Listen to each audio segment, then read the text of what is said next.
श्रीमद्वाल्मीकि रामायण किष्किंधा कांड अध्याय 31।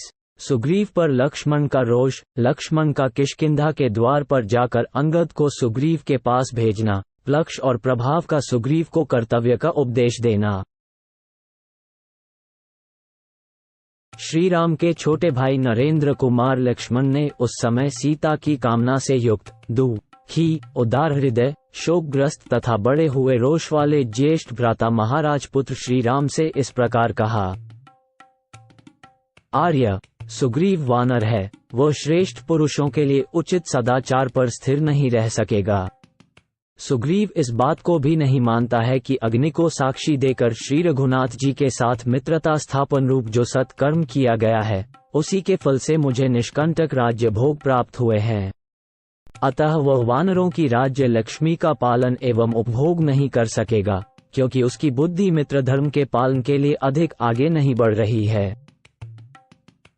सुग्रीव की बुद्धि मारी गई है, इसलिए वह विषय भोगों में आसक्त हो गया है। आपकी कृपा से जो उसे राज्य आदि का लाभ हुआ है, उस उपकार का बदला चुकाने की उसकी नीयत नहीं है। अतः अब वह भी मारा जाकर अपने बड़े भाई वीरवर वाली का दर्शन करे। ऐसे गुणहीन पुरुष को राज्य नहीं देना चाहिए। मेरे क्रोध का वेग बढ़ा हुआ है, मैं इसे रोक नहीं सकता। असत्यवादी सुग्रीव को आज ही मारे डालता हूँ। अब वाली कुमार अंगद ही राजा होकर प्रधान वानर वीरों के साथ राजकुमारी सीता की खोज करे। यूं कहकर लक्ष्मण धनुष बाण हाथ में ले बड़े वेग से चल पड़े। उन्होंने अपने जाने का प्रयोजन स्पष्ट शब्दों में निवेदन कर दिया था। युद्ध के लिए उनका प्रचंड कोप बढ़ा हुआ था तथा वे क्या करने जा रहे हैं, इस पर उन्होंने अच्छी तरह विचार नहीं किया था। उस समय विपक्षी वीरों का संहार करने वाले श्री रामचंद्र जी ने उन्हें शांत करने के लिए यह अनुनययुक्त बात कही। सुमित्रानंदन, तुम जैसे श्रेष्ठ पुरुष को संसार में ऐसा मित्रवध रूप निषिद्ध आचरण नहीं करना चाहिए। जो उत्तम विवेक के द्वारा अपने क्रोध को मार देता है, वह वीर समस्त पुरुषों में श्रेष्ठ है। लक्ष्मण, तुम सदाचारी हो, तुम्हें इस प्रकार सुग्रीव के मारने का निश्चय नहीं करना चाहिए। उसके प्रति जो तुम्हारा प्रेम था, उसी का अनुसरण करो और उसके साथ पहले जो मित्रता की गई है, उसे निभाओ। तुम्हें सांत्वनापूर्ण वाणी द्वारा कटु वचनों का परित्याग करते हुए सुग्रीव से इतना ही कहना चाहिए कि तुमने सीता की खोज के लिए जो समय नियत किया था, वह बीत गया, फिर भी चुप क्यों बैठे हो। अपने बड़े भाई के इस प्रकार यथोचित रूप से समझाने पर शत्रुवीरों का संहार करने वाले पुरुष प्रवर वीर लक्ष्मण ने किष्किंधापुरी में प्रवेश करने का विचार किया।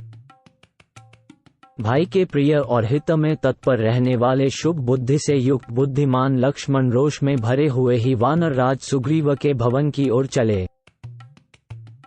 उस समय वे इंद्रधनुष के समान तेजस्वी, काल और अंतक के समान भयंकर तथा पर्वत शिखर के समान विशाल धनुष को हाथ में लेकर श्रृंग सहित मंद्राचल के समान जान पड़ते थे।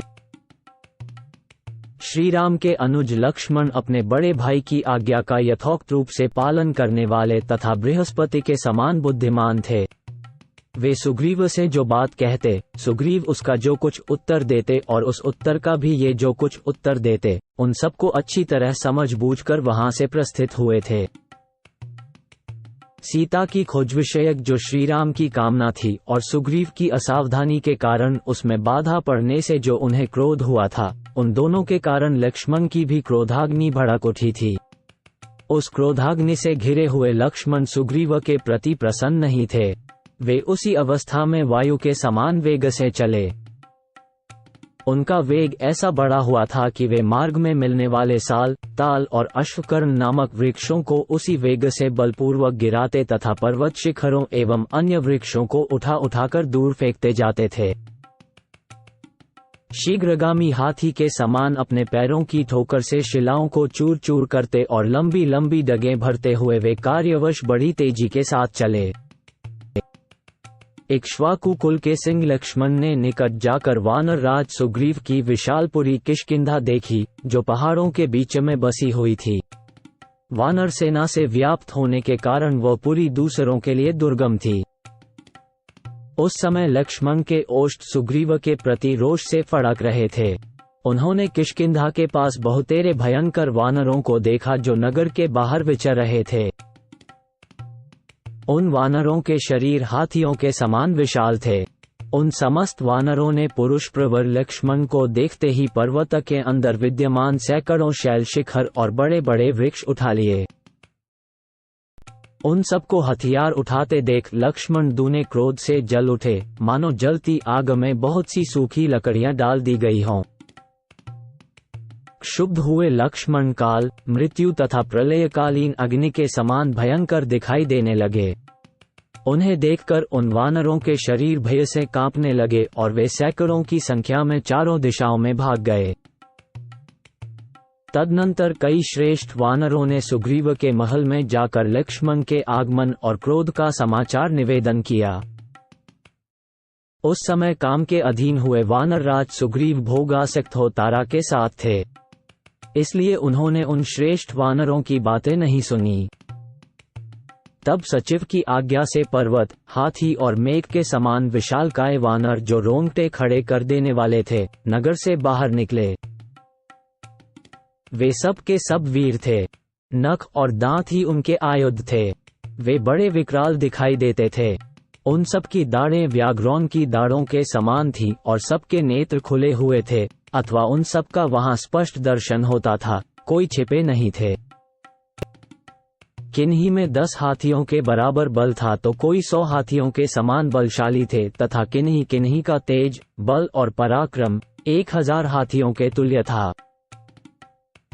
हाथ में वृक्ष लिए उन महाबली वानरों से व्याप्त हुई किष्किंधापुरी अत्यंत दुर्जय दिखाई देती थी।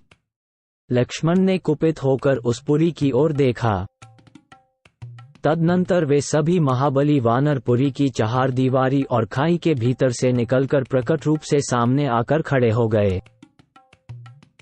आत्मसंयमी वीर लक्ष्मण सुग्रीव के प्रमाद तथा अपने बड़े भाई के महत्वपूर्ण कार्य पर दृष्टिपात करके पुनः वानर राज्य के प्रति क्रोध के वशीभूत हो गए। वे अधिक गर्म और लंबी सांस खींचने लगे। उनके नेत्र क्रोध से लाल हो गए। उस समय पुरुष सिंह लक्ष्मण धूमयुक्त अग्नि के समान प्रतीत हो रहे थे। इतना ही नहीं, वे 5 मुख वाले सर्प के समान दिखाई देने लगे।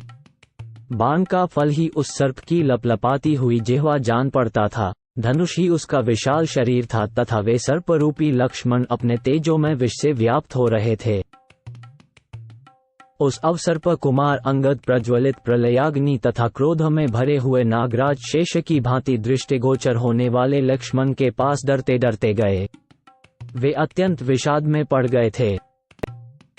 महायशस्वी लक्ष्मण ने क्रोध से लाल आंखें करके अंगद को आदेश दिया, बेटा, सुग्रीव को मेरे आने की सूचना दो।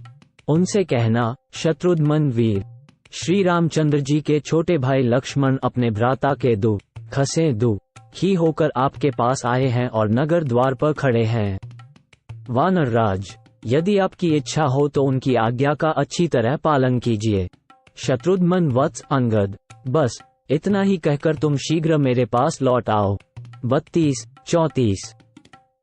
लक्ष्मण की बात सुनकर शोकाकुल अंगद ने पिता सुग्रीव के समीप आकर कहा, तात, ये सुमित्रानंदन लक्ष्मण यहाँ पधारे हैं।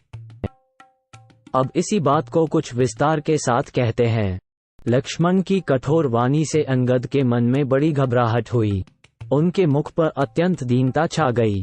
उन वेगशाली कुमार ने वहां से निकलकर पहले वानर राज सुग्रीव के, फिर तारा तथा रुमा के चरणों में प्रणाम किया। उग्र तेज वाले अंगद ने पहले तो पिता दोनों पैर पकड़े, फिर अपनी माता तारा के दोनों चरणों का स्पर्श किया। तदनंतर रुमा के दोनों पैर दबाए। इसके बाद पूर्वोक्त बात कही। किंतु सुग्रीव मदमत एवं काम से मोहित होकर पड़े थे। निद्रा ने उनके ऊपर पूरा अधिकार जमा लिया था, इसलिए वे जाग न सके। इतने में बाहर क्रोध में भरे हुए लक्ष्मण को देखकर भय से मोहित चित हुए वानर उन्हें प्रसन्न करने के लिए दीनता सूचक वाणी में किलकिलाने लगे। लक्ष्मण पर दृष्टि पड़ते ही उन वानरों ने सुग्रीव के निकटवर्ती स्थान में एक साथ ही महान जलप्रवाह तथा वज्र की गड़गड़ाहट के समान जोर जोर से सिंहनाद किया, जिससे सुग्रीव जाग उठे। वानरों की उस भयंकर गर्जना से कपिराज सुग्रीव की नींद खुल गई। उस समय उनके नेत्र मद से चंचल और लाल हो रहे थे। मन भी स्वस्थ नहीं था। उनके गले में सुंदर पुष्पमाला शोभा दे रही थी। अंगद की पूर्वोक्त बात सुनकर उन्हीं के साथ आए हुए 2 मंत्री प्लक्ष और प्रभाव ने भी, जो वानर राजा के सम्मान पात्र और उदार दृष्टि वाले थे तथा राजा को अर्थ और धर्म के विषय में ऊंच नीच समझाने के लिए नियुक्त थे, लक्ष्मण के आगमन की सूचना दी। राजा के निकट खड़े हुए उन दोनों मंत्रियों ने देवराज इंद्र के समान बैठे हुए सुग्रीव को खूब सोच विचार कर निश्चित किए हुए सार्थक वचनों द्वारा प्रसन्न किया और इस प्रकार कहा, राजन, महाभाग श्री राम और लक्ष्मण दोनों भाई सत्य प्रतिज्ञ हैं। वे वास्तव में भगवत स्वरूप हैं। उन्होंने स्वेच्छा से मनुष्य शरीर धारण किया है।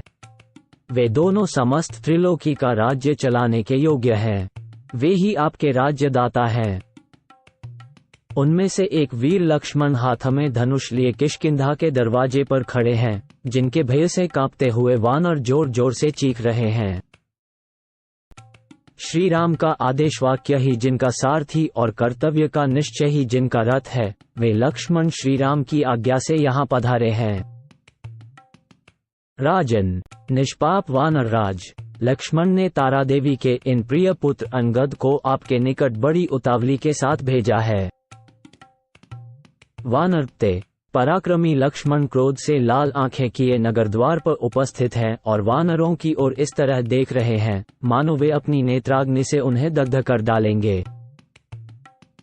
महाराज, आप शीघ्र चलें तथा पुत्र और बंधु बांधवों के साथ उनके चरणों में मस्तक नवावें और इस प्रकार आज उनका रोष शांत करें। राजन, धर्मात्मा श्री राम जैसा कहते हैं, सावधानी के साथ उसका पालन कीजिए। आप अपनी दी हुई बात पर अटल रहिए और सत्य प्रतिज्ञ बनिए।